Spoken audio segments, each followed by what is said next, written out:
Eh, Lectura del artículo 5 de la biografía de Rudolf Steiner. Tendría entonces cerca de 10 años, pero aún no sabía escribir correctamente, ni ortográfica ni gramaticalmente. Una honda importancia para mi vida de niño tuvo la proximidad de la iglesia y del cementerio a su alrededor. Todo lo que sucedía en la escuela se vinculaba con la iglesia, lo cual no se debía solamente a las condiciones sociales y estatales que reinaban en aquellas regiones, sino a la personalidad destacada del cura párroco. El maestro auxiliar era, al mismo tiempo, organista de la iglesia y sacristán, a cuyo cuidado estaban las casullas y otros ornamentos del culto. Al mismo tiempo, ministraba en las ceremonias religiosas. Nosotros, los colegiales, ayudábamos como monaguillos y cantábamos en el coro de la misa y en los funerales y entierros. La solemnidad del latín y del culto formaban un elemento en el cual mi alma infantil se sentía muy a gusto.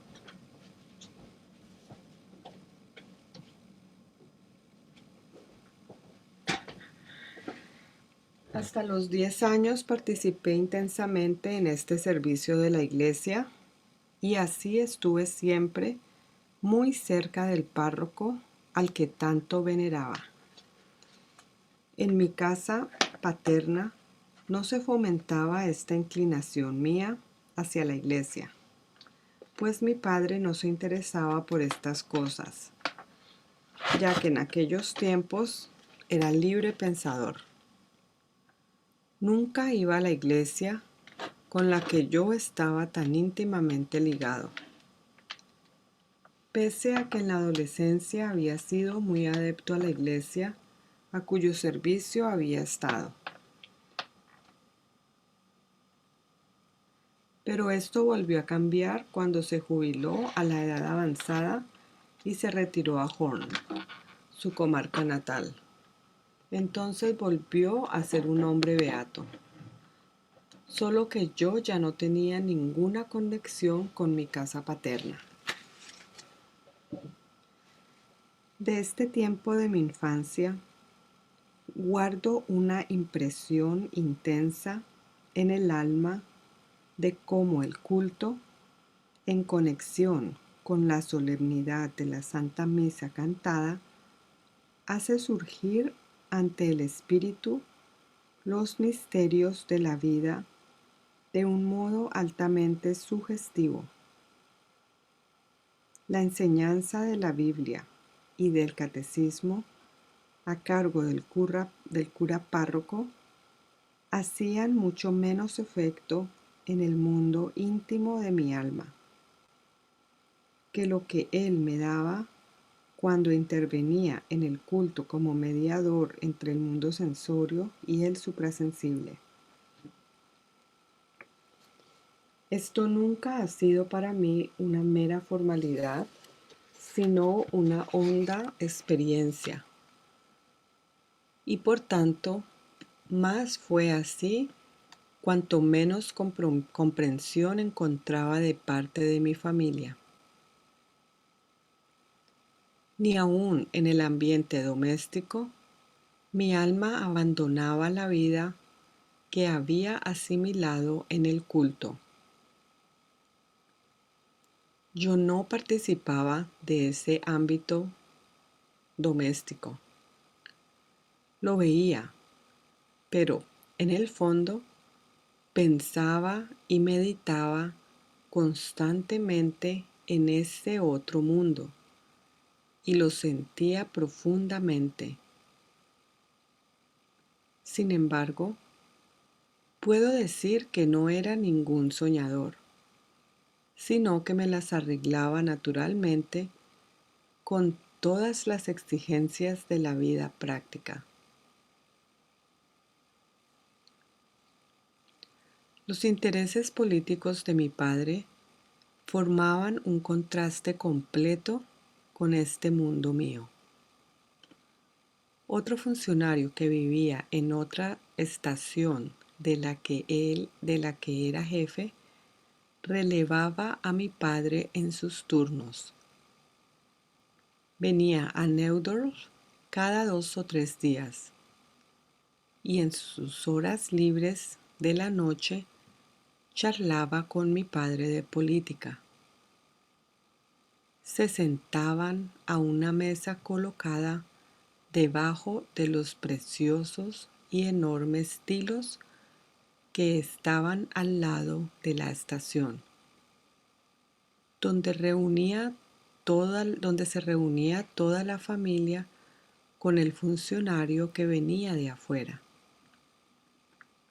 Mi madre tejía, mis hermanos jugaban y yo solía sentarme a la mesa con los grandes para escuchar las discusiones políticas de los dos hombres.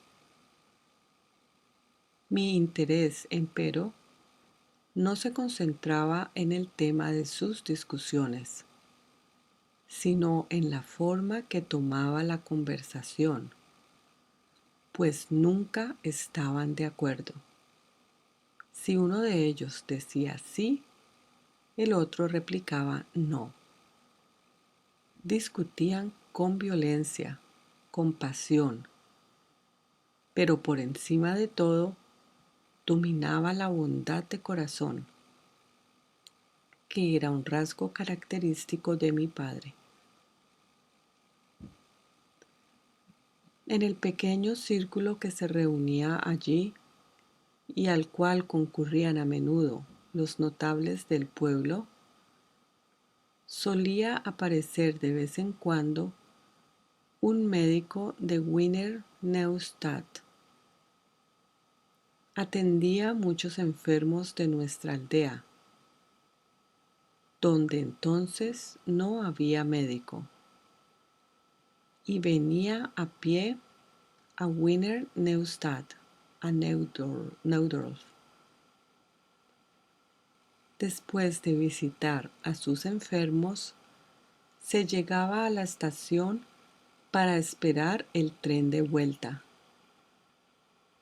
En mi casa y en muchas otras donde lo conocían, lo consideraban como una persona muy original.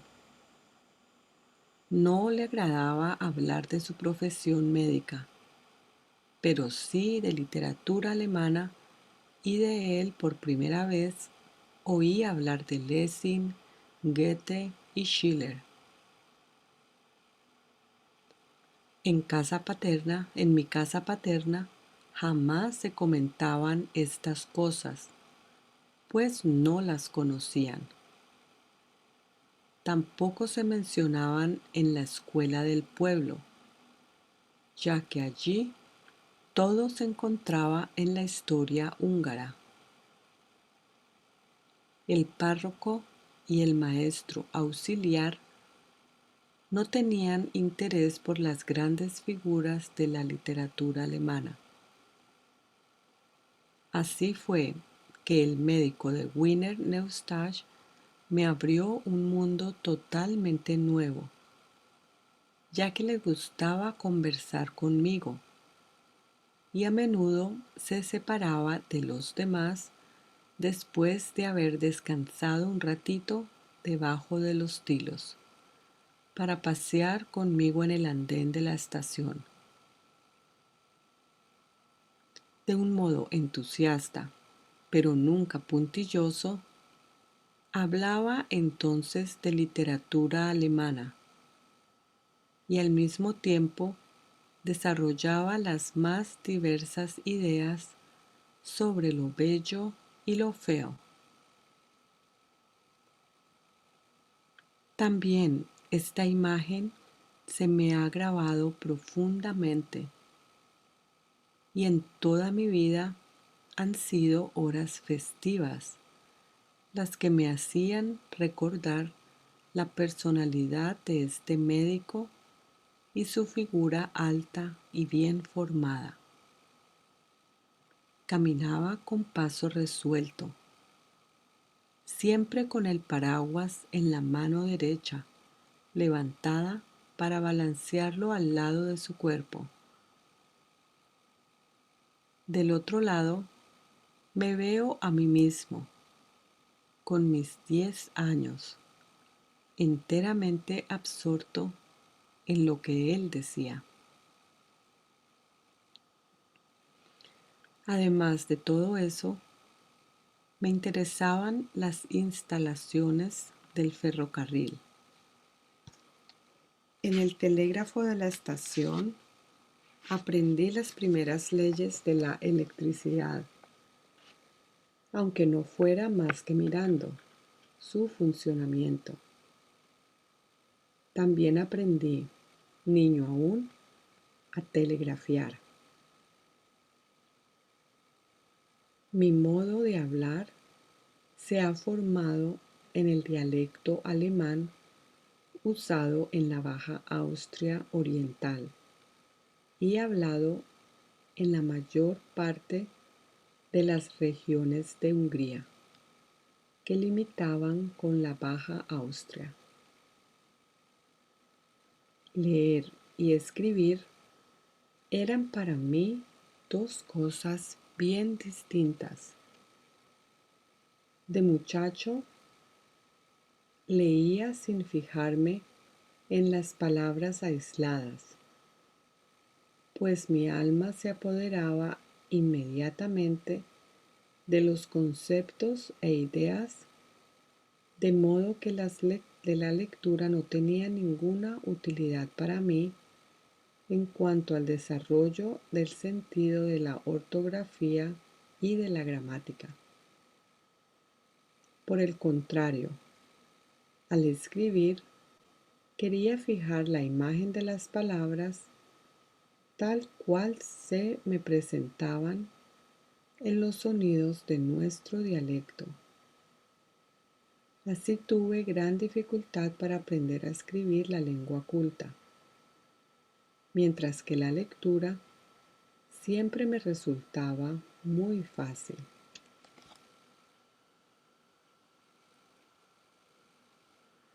Bajo tales influencias, llegué a la edad en que se presentaba el problema de mi educación posterior.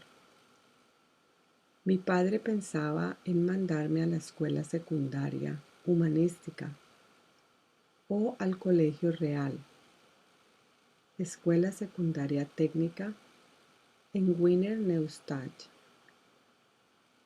Desde entonces oía hablar mucho de mi vida futura en medio de las discusiones políticas de mi padre. Él recibía este o aquel consejo, mas yo sabía entonces que a él le gustaba oír lo que decían los demás, pero que después obraba según su profunda y firme voluntad.